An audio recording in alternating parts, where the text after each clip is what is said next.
আসসালামু আলাইকুম। আজ 5ই জুন 2025। পবিত্র হজ। সারা বিশ্ব থেকে বিভিন্ন জাতির লোক একত্রে সমবেত হয়েছে এক আল্লাহর দরবারে পবিত্র কাবাগৃহে হজ পালনের উদ্দেশ্যে। শারীরিক ও আর্থিকভাবে সামর্থ্যবান সকল মুসলমানদের জন্য হজ পালন করা ফরজ। ইসলামের 5টি স্তম্ভের মধ্যে হজ হচ্ছে 5 নং স্তম্ভ। আল্লাহ তাআলা যার কপালে লিখেছেন হজ এবং যে বান্দাবান্দির প্রতি আল্লাহ সন্তুষ্ট হয়েছেন তারাই আল্লাহর ঘর কাবাগৃহে গিয়ে হজ পালন করতে পারে। অনেকে অনেক চেষ্টার পরও হজে যেতে পারেন না। এটা আল্লাহ তাআলার রহমত যে ব্যক্তি হজ পালন করতে পারেন।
তবে হজ আল্লাহর দরবারে কবুল হওয়ার জন্য বিভিন্ন নিষেধমূলক আচরণবিধি থেকে মুমিনদের বিরত থাকতে হয়। পবিত্র মক্কার কাবাগৃহের মসজিদের অসাধারণ শৈল্পিক সৌন্দর্যে সুশোভান্বিত। হাজিরা বসে মসজিদে কোরআন তেলাওয়াত করেন, জিকির করেন, আল্লাহকে একাগ্র মনোচিত্তে ডাকেন।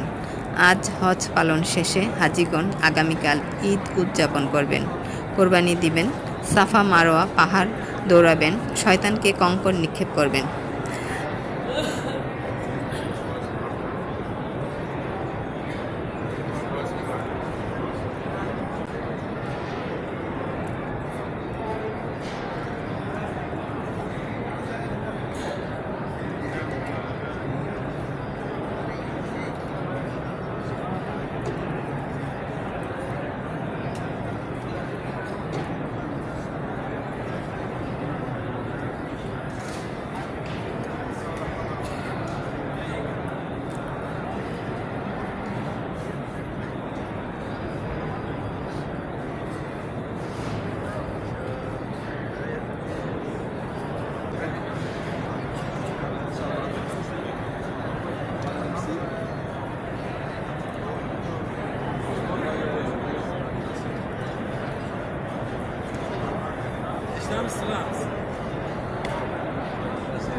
আমাদের বাংলাদেশের বিভিন্ন পরিবার থেকে যারা হজে গেছেন সবাই পবিত্র হজ পালন শেষে সুস্থভাবে দেশে ফিরে আসবেন, আমরা আল্লাহর কাছে এই প্রার্থনা করছি।